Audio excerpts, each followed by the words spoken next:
right, welcome back. Like I said earlier, our guest is an award-winning filmmaker, storyteller, pastor, fondly called AZL. Sorry. So it's A to Z L. Oh, because my people say I have like many graces. Nice. So Yes, like you do. something for every letter, Yes, I you guess. do. And Yes, then L you is my actually name. do. So it's Okay. Yes, you do actually. So we have Lajo Iran, who's a best-selling author, and she's celebrating, the International Women's Day. And yes, she's a storyteller, which is really perfect for March, as she's here to tell her story. You're welcome to the show, ma'am. Yes. So as we mark Women's Month, this International Women's Day, excuse me, what does this season mean to you personally? Well, as a sister to two big sisters and a mom to three daughters, and as someone who's been privileged to have really good friends, a great mom, and to pastor thousands of women and share women's stories and work with women while I share the stories, it means a lot of things. But I think it's really an opportunity for agency. An opportunity for us to get to tell our stories, and that's why this month is very particular. I'm very particular about this month. I was at my movie premiere a couple of days ago, and someone said, "Why did you choose the month of March to take your film to the cinemas? Was it intentional?" I said, "Yes, it was very intentional because the name of the film means woman. It was made by mostly women, and it is for women. So I think it's a good opportunity to remind us that we have the agency to tell our own stories." Okay, just also highlight what you've done with films, pioneering faith-based virtual cinemas, almost more than 1 million YouTube views, and of course building a loyal audience for Uplifting Drive. I wanted to ask, what was the driving force for even putting, because when it comes to Christian content, we don't have so much of that now. People are going into that. What was the driving force? Let's just, what really was in your mind for starting faith-based films? Yeah. So for me, faith has always really been an integral part of my life, and so has storytelling. So I wrote my first poem when I was 8 or 9. It was "Oh Grandpa, up in the skies, just so early to say goodbye." And my grandfather died, and so I wrote that. But faith was also something that I discovered pretty early, and because I loved storytelling, that intersection just made a world of sense to me at that time. So because I loved storytelling and I loved faith, it made a world of sense. And so as I grew from secondary school, being in the drama group, to both my degrees being in mass communication and being involved in ministry, it just made sense. I remember a couple of years ago, I had a friend who was a filmmaker before I started making films, and she had featured my husband and I on just a small snippet of her show. She had a YouTube show at that time. YouTube wasn't very popular, and she just featured us, like it was like 10-12 years ago. And I know someone who's a pastor in our ministry who said the first time I ever saw you and your husband was on that show. Wow. So I realized that stories change our minds by targeting our hearts, and because I'm very particular about change, it just makes sense to put storytelling and faith together. Nice. Now that we are putting storytelling and faith together, now we're talking about the Honor Bearing. That's the Honor Bearing, the movie itself that is going to be shown in cinemas March 6th, as it is on your shirt. Now, so tell us about Rose's journey, like from Warri to Lagos. How did that come up? The concepts. Just give us a briefing on that. Thank you so much. I'm going to try to do that without giving that too your much story? away. Yes, it is my story. It is. When I saw the R, I'm like, yes, okay. so the character's name is Rolly, and Rolly is an Ishekiri name usually given to first daughters. I think if you guys don't show the trailer now, I don't know if you're going to show that, but it might be one of the first times it's being shown publicly. When you see it, she talks about how they said that women were forbidden to swim in the deep, so women are only allowed in shallow waters, and in many riverine communities that's the idea, that women can only stay on this path. But she said, my father took me into the deep. Wow. So it's really about challenging gender norms that say, okay, women are just limited to this space, like you can succeed but don't go beyond here, or you can only succeed in this area, and just really understanding that women have the capacity to soar and to thrive in any field. And so that's what the film is about. It's a story of resilience, a story of empowerment. There are a couple of tears, there are lots of laughs. Well, lots of tears, a couple of laughs. I think that's the better way to put it. But really, it's a story that I think every woman and every man should watch. But predominantly focused for women today. Yes, it is. And because you also pastor a church for mostly young, maybe mostly Gen Zs, you have a lovely following. Why are these themes important for women today, especially young women today, or just women in general today? I think it is because there have been so many wrong stereotypes. I'll never forget, many years ago, I was in a bus with my sister, and I don't know what exactly happened. And a man made a comment. He said, "Both of you are fine girls. You don't need to work hard for money. Just touch one man. Pretty privileged. Just And touch you will one man, get- and you will get it." And it was so shocking to me because my father never thought like that. He had 3 girls, and he always told us that we could be anything. So you now realize that there seems to be a dangerous stereotype that many young women are playing to, where I think that no matter how rich you are, or no matter how rich someone is, if you are pursuing relationships purely for money, you're very poor. It doesn't matter. So I wanted women to understand that there is more to you. There's a lot in your mind. There's a lot in your spirit. You're worth so much more. And to just show them pictures of possibilities with this film. And I think that many young people need to see that and know that they have riches and wealth on their inside, and that there are lots of ways, genuine ways, that they can become successes.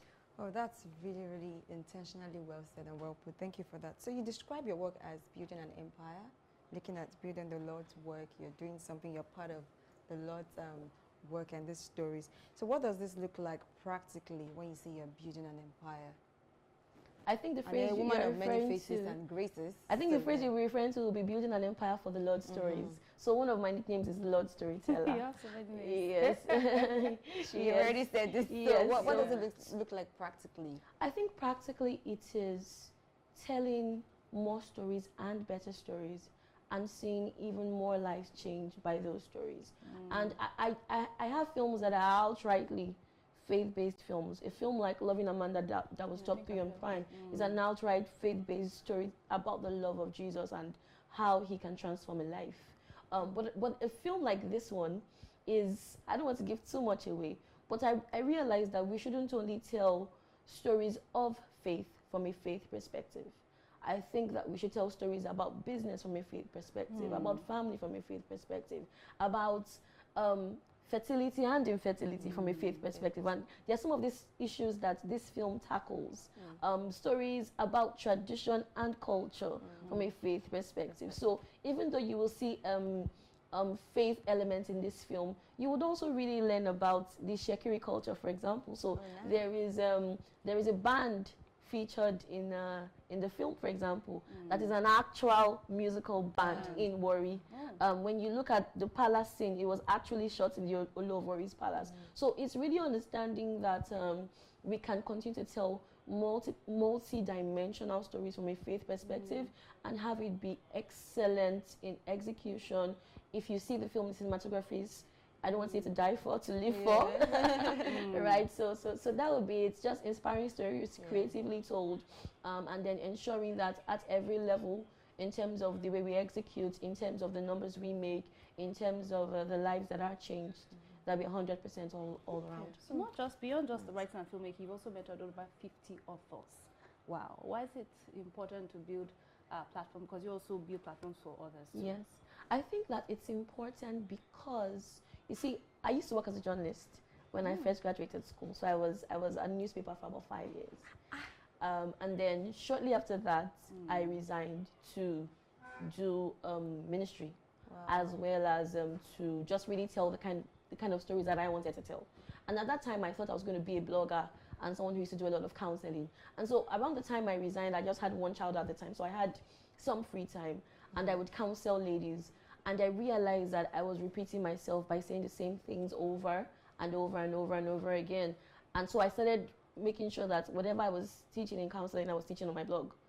But then the more I wrote that on my blog, those lessons on life or relationships or how to make decisions or just even some fictional faith-based stories, the more it occurred to me that this should be a book, right? So, okay, if I can't really speak to 100 people in a day and say, okay, this is what you should do, this is what you should do. But imagine if I had a book, more people could simply read the book and get the wisdom that I was sharing one-on-one personally. And I think that stories matter. I think that women should definitely continue to share their stories, even if you don't know everything. There's somebody that needs what you do know, and whether it's book writing or filmmaking or even talking about it on social media, I think that women's stories are important. All right, let's make this very brief.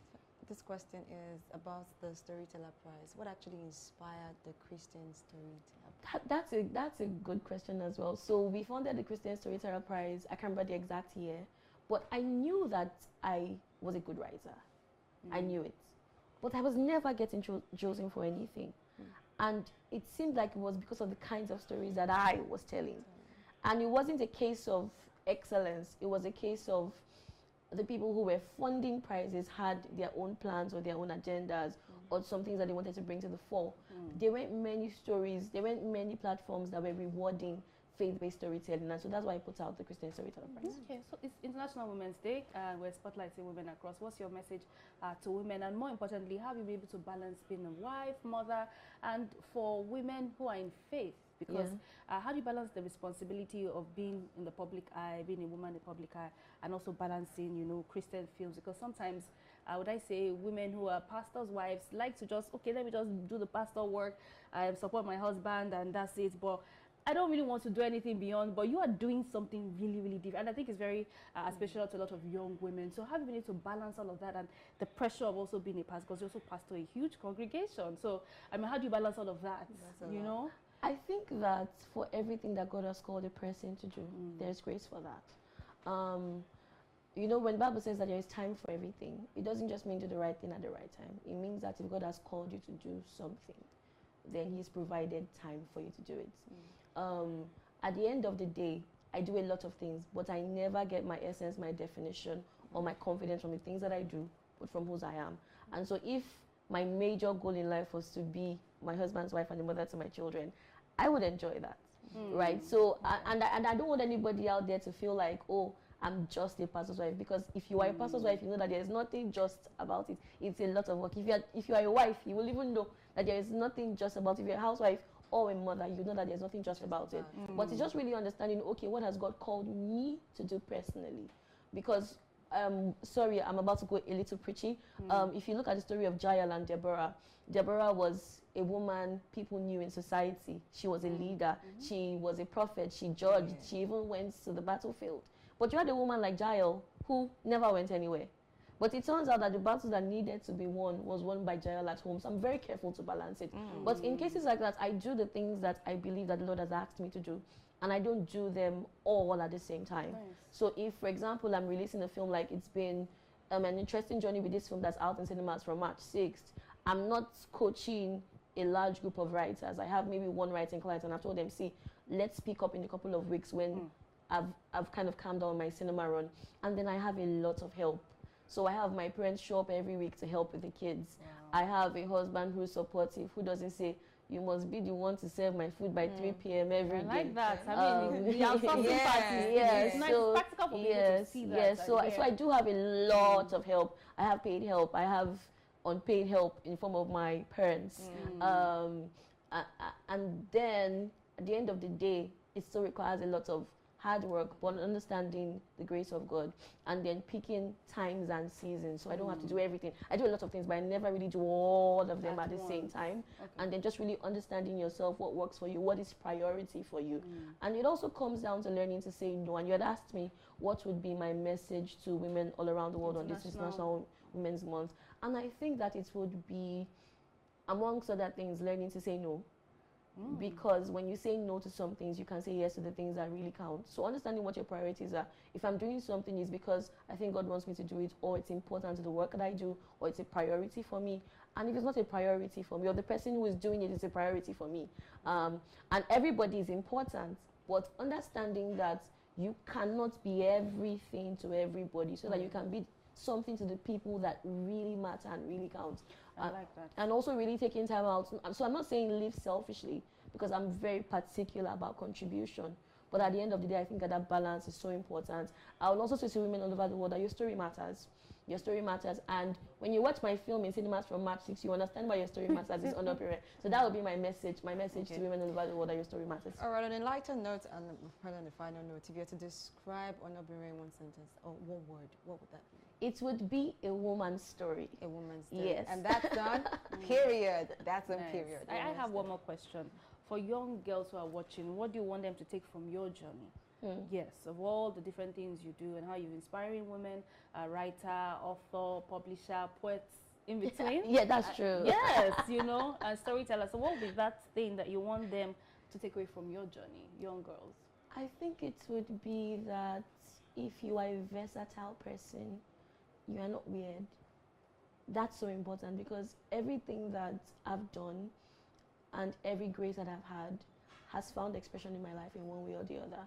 And I know that focus is important, but never think that because you are a multi-hyphenate or you're multi-talented, that there's something wrong with you. You might need to try your hands on a couple of things to figure out what works. I would also say never get your essence from what you do, but from whose you are. Because if you get your essence from what you do, when you fail, you would have a very low self-esteem when you're not doing as well. There have been seasons of my life where I wasn't making any film. I wasn't preaching anywhere. I was just one pregnant girl somewhere.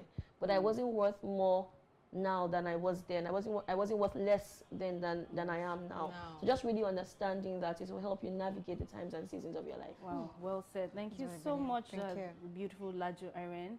Irene. Thank you for setting it up.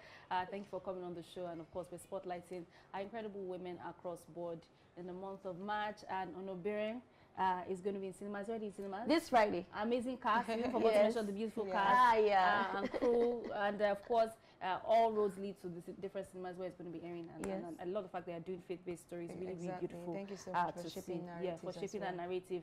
And not just secular is great, but at least we have stories that are able to balance up on both sides. Thank you so much for coming on the show. Yeah. We'll take a break, and when we come back, we have more interesting conversations. Don't go anywhere.